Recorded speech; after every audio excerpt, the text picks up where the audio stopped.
O conquistar Alepo é um projeto americano há muito tempo. A coisa que Putin mais abomina no planeta é traição.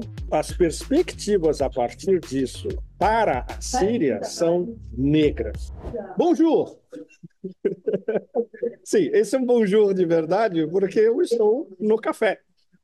Vocês devem estar vendo que eu estou num café de bairro francês legítimo. Esse aqui tem 100 anos. É um café simples de bairro, não é metido, não tem turista bobo, super tranquilo. Eu falei para eles, olha, eu vou fazer um podcast. Eles falaram, tudo bem. Eu peguei uma mesa mais ou menos tranquila, mas vocês vão ouvir barulho de fundo, é normal. Tem gente que ainda está almoçando. São 3 horas da tarde, tem gente que ainda está almoçando. Aqui do meu lado tem um lindo balcão de zinco, onde toma-se café, e é onde eu ordenei o meu café com leite, o que eles chamam de grand crème, grande creme. O grand crème é um café com leite tradicional. Bom, estão me observando porque eu estou falando uma língua esquisita, evidentemente. Bom, essa introdução leve, num dia absolutamente horroroso no Otaristão, está um frio infernal, inclusive está frio dentro do café. Eu estou na frente de um dos aquecedores, e o aquecedor é muito fraquinho, ou seja, aqui dentro, para vocês terem ideia, está frio. Então, a única solução é tomar um bom café, pelo menos. Bom, a nossa conversa vai ser muito séria, porque vai ser sobre a Síria. A Síria é o novo front aberto, pode-se dizer, por uma coalizão heteróclita. Estados Unidos, Israel, Turquia e jihadistas de todas as cores e facetas. E é uma história extremamente perigosa, extremamente pantanosa. E eu vou tentar, nesse Pepe Café, dar os contornos gerais. E, claro, a gente vai continuar até o final do. Evidentemente, essa nova ofensiva jihadista contra a Síria não vai ter uma resolução tão cedo. Ou seja, tudo que a gente esperava que ia piorar no oeste da Ásia está piorando a olhos vistos, de semana a semana, e é cada vez mais grave a situação. Bom, então, direto do Afeganistão, que está diretamente ligada, a OTAN está diretamente ligada ao que está acontecendo na Síria. A gente vai ver por quê daqui a pouco. O principal é mais ou menos um. Eu vou começar com o timeline, com as datas. Isso é muito importante. Bom, estão me olhando todos os lados, mas tudo bem. É como se isso aqui fosse a TV Pepe Café no café. Bom, é muito importante vocês verem o que aconteceu durante o tempo, nesse mês de novembro, já estamos em dezembro, porque nos dá uma ideia exata de o que estava sendo articulado antes dessa ofensiva jihadista contra Alepo, sobretudo a segunda cidade da Síria, uma das cidades mais antigas do planeta, disputa com Damasco. Na minha afeição pessoal, Alepo é uma das minhas cidades de coração, onde eu visitei várias vezes, especialmente nos anos 90, ainda durante a época de Hafez Assad, onde eu voltei depois, durante a guerra contra o Iraque, onde, por exemplo, em 2007, eu fiquei um mês na Síria esperando o meu visto para eu conseguir entrar no Iraque, que na época estava no começo da ofensiva do absolutamente desagradável e infernal general Petraeus, isso em 2007. E eu viajei na Síria bastante em 2007 e já podia se prever na época que o próximo front na guerra americano-israeli contra o oeste da Ásia como um todo ia ser a Síria. Para vocês terem uma ideia, na época, em 2007, não faz muito tempo, na verdade, o quê? Há 17 anos, Damasco estava cheia de refugiados sírios que estavam contribuindo para a economia da Síria, porque eles estavam fugindo da guerra no Iraque. E agora a reversão aconteceu anos depois. A maior parte dos refugiados sírios estão na Turquia. Há alguns refugiados no Iraque também. E agora a ofensiva americano-NATO, OTAN, Israel e turca, como a gente vai ver, é contra a Síria de novo. Bom, vamos começar com 3 datas super importantes, porque essas 3 datas dão para vocês a qualificação do que aconteceu a partir do dia 26 de novembro. No dia 18 de novembro, o chefe da inteligência israelense, Shin Bet, Ronen Bar, ele se reuniu com os chefes da inteligência turca, o MIT, que é a inteligência turca e também inteligência militar. Então, a reunião Israel, Turquia, em alto nível de inteligência militar. Uma semana depois, 25 de novembro, o chefe da OTAN, que agora é o holandês Mark Rutte, eu chamo ele de queijo Gouda perfurado, ex-primeiro-ministro da Holanda, por sinal, ele se encontrou com ninguém menos que o sultão Erdogan. Uma semana depois do encontro Israel-Turquia militar. O que aconteceu no dia seguinte do encontro do chefe da OTAN com o sultão Erdogan? Essa coalizão, eu chamo eles de a coalizão de Alug Jihad. É a tradução literal de Rent a Jihad. Essa coalição de Alug-se Jihad, ou Alug-se Jihadis, são jihadistas. São salafistas e jihadistas juntos. Organizados em torno de uma organização extremamente capciosa, que você agora já deve estar familiarizados, Hayat Tahrir al-Sham, vamos chamá-los de HTS, a partir de agora, antigamente chamados de Fronte Nusra, e derivados da Al-Qaeda, diversos níveis, apoiados pela inteligência turca, eles lançaram um ataque gigantesco, relâmpago, contra Alepo. Então, vocês vendo o timeline, a linha do tempo, de 18 de novembro a 25 de novembro a 26 de novembro, os principais atores estão delineados. Essa ofensiva, ela foi lançada originalmente de uma província vizinha à província de Alepo, a província de Idlib. É o que eu chamo, a denominação é minha, de Grande Idlibistão, traduzindo diretamente do inglês, Greater Idlibistan.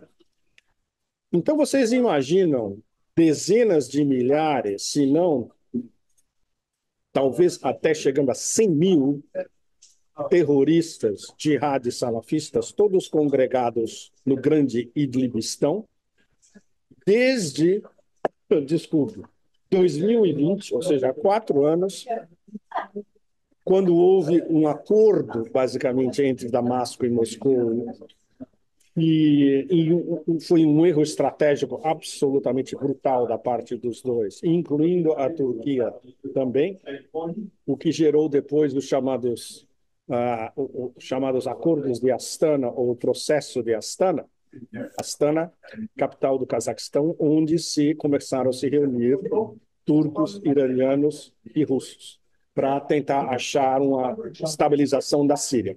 O problema é que a estabilização da Síria que eles acharam foi congelar a guerra, não liberar Idlib, o grande Idlibistão, dessa tonelada de terroristas salafis jihadistas, dezenas de milhares, pelo menos. O que aconteceu?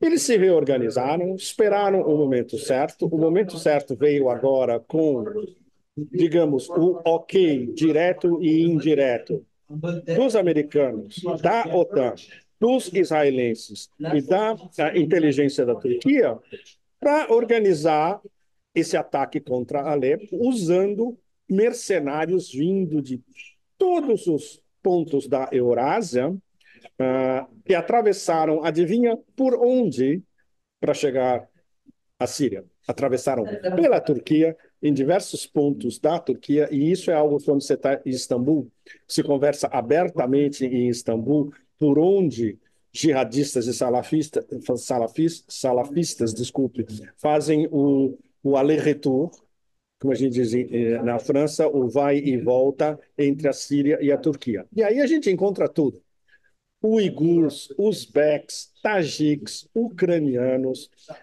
importados da variação do ISIS na Ásia Central, o ISIS-K, ISIS-Coração, e esses caras estão entre o Afeganistão e o Tajiquistão, basicamente.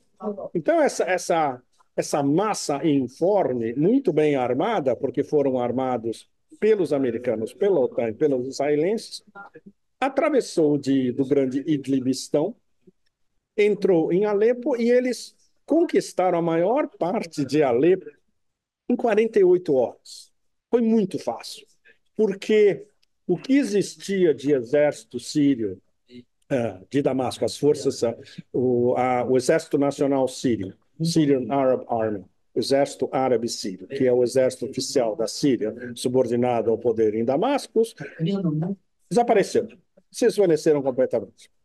Bom, o, o Ministério das Relações Exteriores de Teherã confirmou no começo da semana que essa ofensiva dos Salaf Jihadis ela foi coordenada pelos Estados Unidos e por Israel. Isso é extremamente grave, porque é a mesma interpretação dos russos, é a mesma interpretação dos chineses, é a mesma interpretação de analistas independentes do Sul Global. Como o Irã e a Turquia fazem parte do mesmo processo, que é o processo de Astana, de tentar regularizar a situação na Síria, o Ministério das Relações Exteriores iraniano não mencionou a Turquia diretamente. Ele mencionou, muito importante, que o ataque aconteceu imediatamente depois de Israel aceitar o já quebrado quase 100 vezes, e a partir provavelmente mais de 100 vezes, cessar fogo entre Israel e o Hezbollah. E depois que Netanyahu, publicamente, isso vocês já estão a par já há alguns dias, ele acusou Bashar al-Assad na Síria de brincar com o fogo, entre aspas, palavras dele, Netanyahu, permitindo a transferência de mísseis iranianos, equipamento iraniano, do Irã para o Hezbollah através da Síria. O que aconteceu antes do ataque? Os israelenses destruíram praticamente todas as vias de comunicação entre a Síria e o Líbano. Netanyahu também publicamente disse, de novo, reiterando e enfatizando que o foco, a partir de agora, ia ser contra a ameaça iraniana, entre aspas, o que significa ir diretamente contra o eixo da resistência como um todo. Então, esse é o programa israelense, que é o programa americano, que é o programa da OTAN, basicamente. O programa da Turquia é uma história muito mais complicada. E antes, é importante a gente frisar o papel da Ucrânia. Adivinha quem deu os drones, as informações de navegação de satélite dos americanos e como utilizar sistemas de interferência eletrônica para esses colaboradores sírios e para os jihadis e para diversas facções, algumas delas instrumentalizadas, pagas e armadas pela CIA, outras instrumentalizadas, pagas e armadas pelo Pentágono. Adivinha quem passou tudo isso? Os ucranianos para os sírios. Os ucranianos passaram tudo isso para os sírios.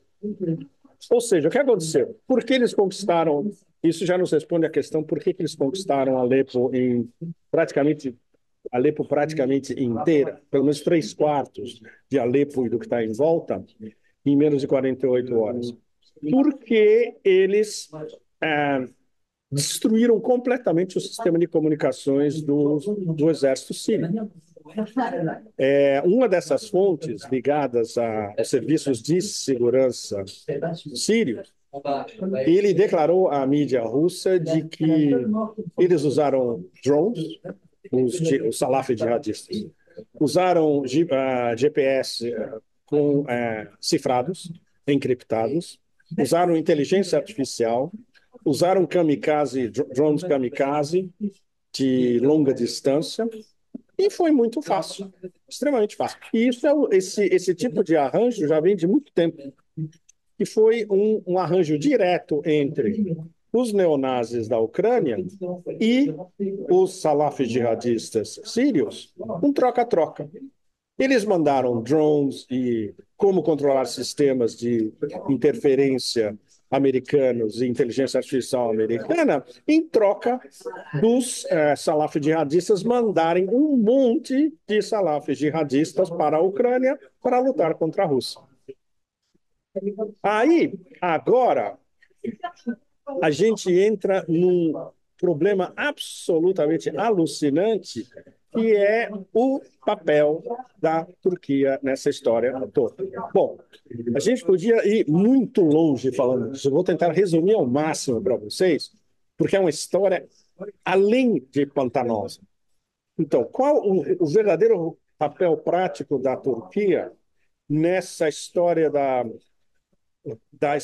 extravasar o jihadismo do grande Idlibistão diretamente para Alepo, que era uma cidade que estava pacificada e vivendo normalmente?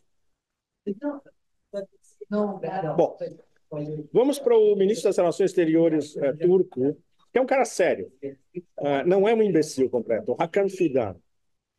Mas, muito interessante, o que ele era antes de ser ministro das Relações Exteriores? Ele era o chefe da inteligência turca. Ou seja, ele teria sido um dos caras que encontraram com a inteligência israelense, como a gente citou no início da nossa conversa. Ele veio ao público e disse: olha, nós não temos nada a ver com isso. Ninguém acreditou, evidentemente. E só quem acreditou, evidentemente, é quem está dentro do Otanistão, inclusive aqui em Paris.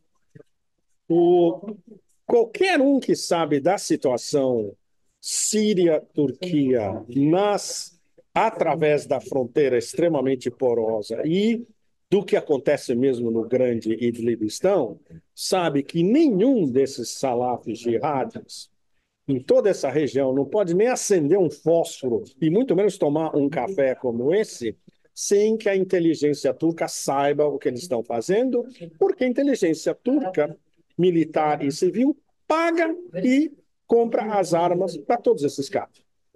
Bom, então a gente chega aí oficialmente a posição oficial turca, que é um negócio absolutamente alucinante. É uma salada total que ninguém justamente engole. Eles dizem que eles apoiam, entre aspas, a oposição, entre aspas, síria, o que inclui 90% dessa oposição são salafistas jihadistas, mas, ao mesmo tempo, eles são contra e não gostaram dessa ofensiva no grande Idlibistão.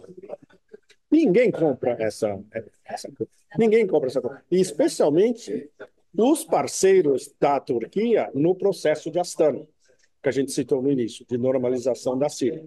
Porque isso prova na prática que a Turquia, mais uma vez, traiu os seus dois partners principais, a Rússia e o Irã. Bom, tem duas possibilidades. Tanto o Erdogan quanto o seu ex-chefe de inteligência, agora ministro das Relações Exteriores, eles não conseguiram explicar para ninguém, seja no oeste da Ásia, seja no sul global, o planeta inteiro, na verdade, como é que essa super sofisticada operação Alugue Jihad e alugue dezenas de milhares de jihadis para fazer uma operação e invadir, tomar conta de Alepo,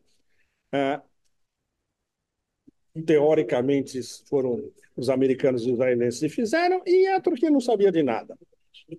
Ridículo. A outra hipótese é mais complicada. Se foi uma armadilha de Washington e de Tel Aviv para quebrar a relação da Turquia com o Irã e a Rússia e expor a Turquia como um bando de protetores de Hades, os turcos não têm a capacidade e o poder soberano de explicar isso, não só para a opinião pública turca, mas para o resto do oeste da Ásia e para o mundo inteiro. Ou seja, o que está acontecendo no momento depois dessa, por enquanto, bem-sucedida invasão de Alepo e de várias áreas próximas de Alepo? Quando vocês olham no mapa, é um negócio absolutamente aterrador, porque todas as áreas que eram dominadas pelo exército oficial de Damasco estão desaparecendo. Eles estão mais ou menos tentando armar uma linha defensiva ao norte da cidade de Hama, e que essa linha defensiva troca de mão praticamente todo dia, de um dia para o outro, literalmente. O que os fatos no terreno estão demonstrando para nós até agora? Três coisas muito importantes. Que eles abriram de novo um front perigosíssimo contra o Irã, porque se tudo isso dá certo, eles cortam o acesso do Irã ao Líbano e ao leste do Mediterrâneo. Usando essas táticas, Estados Unidos e Israel, de dividir para reinar, eles têm tudo para completamente cortar essa relação que era cada vez mais próxima do Irã com a Turquia. E eles vão forçar a Rússia, especialmente os ativos aéreos russos, eles vão ser obrigados, os russos, a tirar muito desses da guerra contra a Ucrânia, que continua ainda totalmente indefinida, para apoiar Damasco. Bom, eu vou ter que passar por cima de detalhes, como, por exemplo, por que a Turquia, desculpa, por que Ankara quer controlar Alepo há muito tempo. Porque, basicamente, é uma história de estabilizar Alepo para mais business para companhias turcas, essencialmente, e permitiu o retorno de um monte de refugiados de Alepo, classe média, alta classe média, empresários, businessmen, etc. E eles estão vivendo onde hoje? Na Turquia. Muitos deles no sul, mas muitos deles que eu vi em Istambul desde quando eu comecei a ir a Istambul correntemente há 3 anos atrás. Ao mesmo tempo, conquistar Alepo é um projeto americano há muito tempo, porque aí você, desestabilizando a segunda grande cidade da Síria, você desestabiliza o eixo da resistência substancialmente em proveito de quem? Tel Aviv. Bom, agora, o que isso nos coloca na a posição do sultão Erdogan, no momento que, não se esqueçam, a Turquia agora é um partner dos BRICS. Então, Erdogan agora está de novo na mira de todo mundo.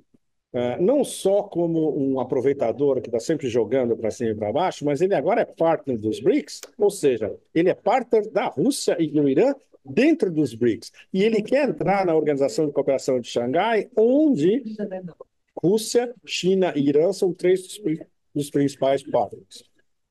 Então, ele está cara a cara, devendo explicações seríssimas, tanto à Rússia quanto ao Irã. E se a gente leva em conta que, para Putin, a coisa que Putin mais abomina no planeta é traição, a gente pode esperar desenvolvimentos significativos, assumindo que Erdogan e Putin se encontrem face a face, digamos, nas próximas semanas. Bom, então,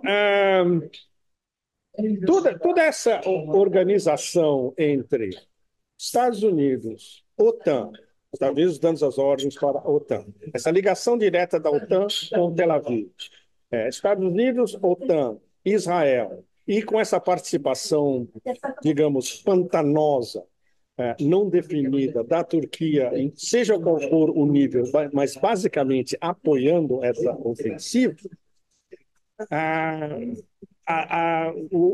as perspectivas a partir disso para a Síria são negras. Não são totalmente negras, porque vai haver uma contraofensiva. A gente ainda está no início, eles vão tentar se armar em uma posição defensiva, provavelmente essa linha ao norte da cidade de Hama, controlar as estradas, especialmente porque Para vocês terem uma ideia, guerra no oeste da Ásia, isso é algo que eu fiz questão de frisar na minha coluna, e eu não vejo isso frisado em lugar nenhum, praticamente. Guerra no oeste da Ásia é uma história on the road.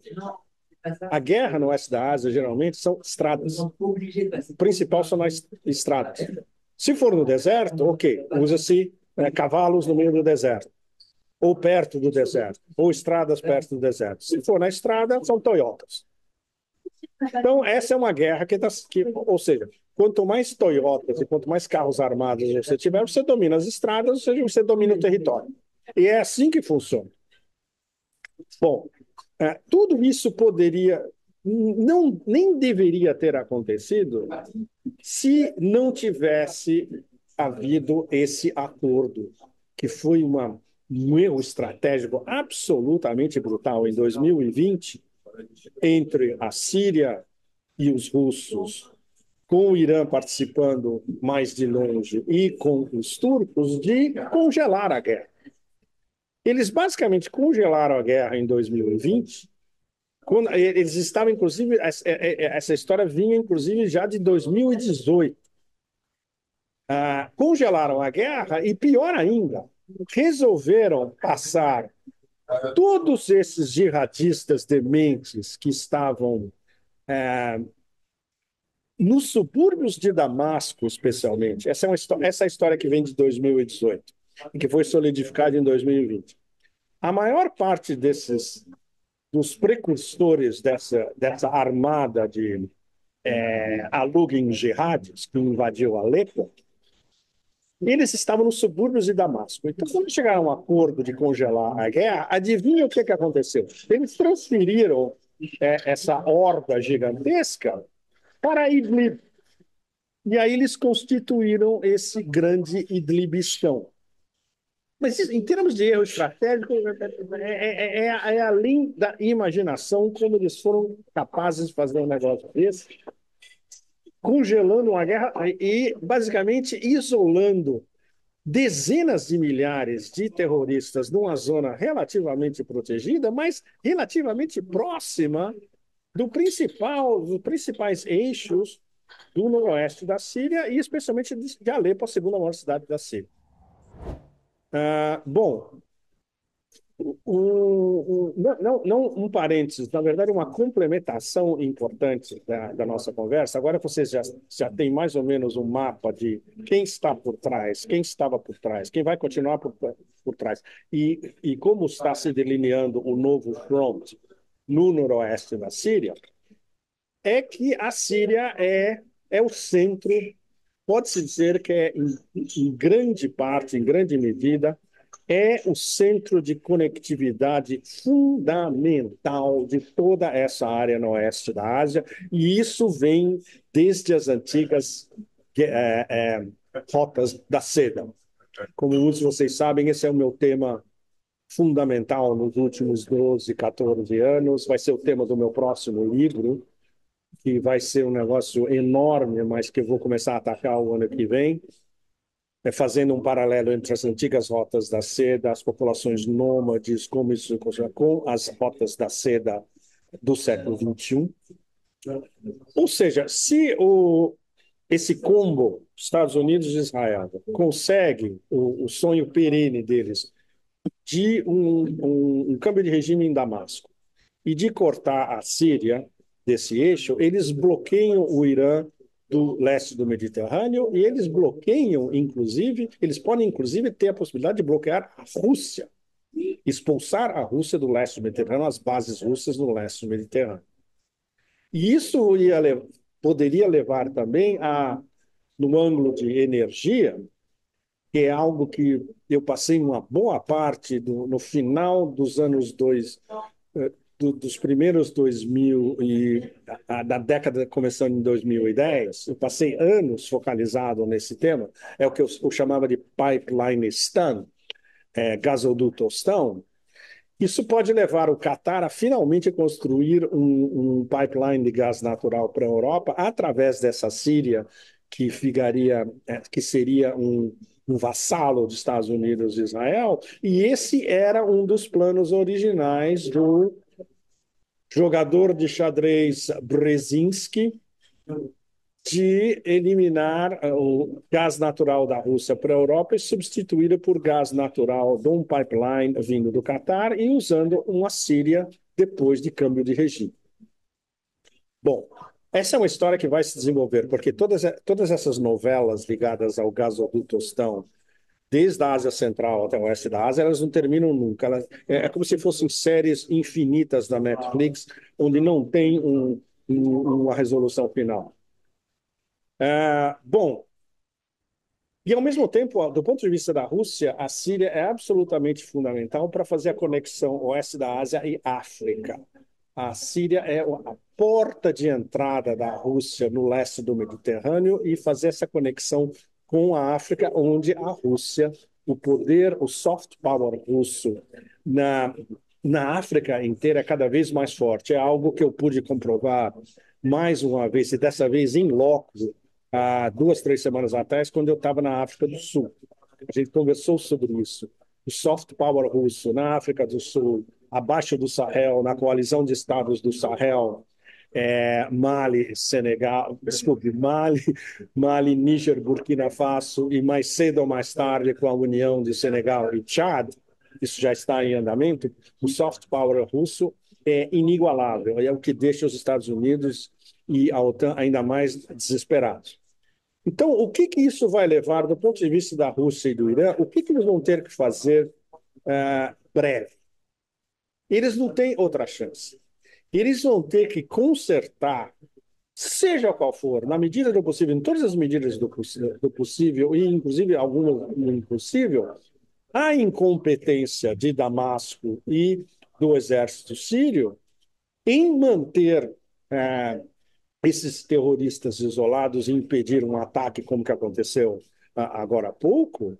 E se a Rússia e o Irã não se ativam seriamente, eles vão perder o acesso ao leste do Mediterrâneo, ao Líbano, ao Iraque e muito além, até a África, inclusive. Ou seja, a lição para a Rússia é que vocês vão ter que tirar ativos seríssimos, a maior parte deles aéreos da Novorossia, para conseguir preservar uma Síria relativamente soberana. Ou seja, esse é um dos temas mais sérios de toda essa história, porque envolve diretamente dois BRICS, Rússia e Irã, tem o envolvimento de um parceiro dos BRICS direto, a Turquia, na história toda.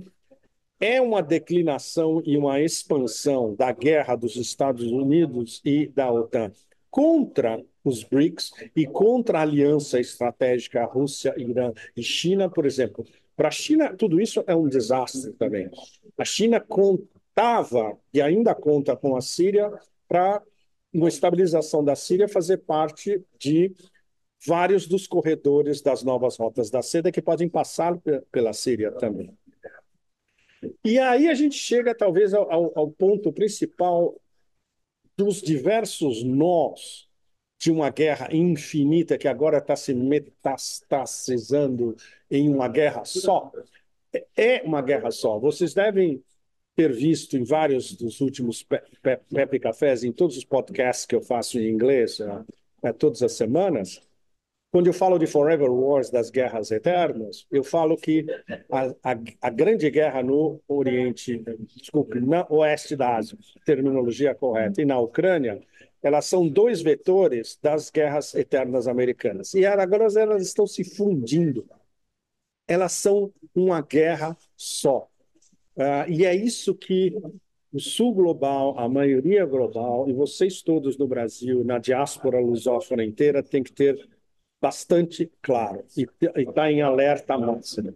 Esse ataque do grande Idlibistão contra uma das grandes cidades históricas do oeste da Ásia e da história de um dos berços da civilização, Alepo, faz parte de uma operação extremamente perversa, complexa e interconectada, onde os perpetradores, Estados Unidos, OTAN, Israel, e dependendo do grau que a gente analisar, até que grau for a Turquia, eles estão usando o caos como a sua arma preferencial, e eles querem transformar o oeste da Ásia, eles querem tacar fogo no oeste da Ásia, literalmente.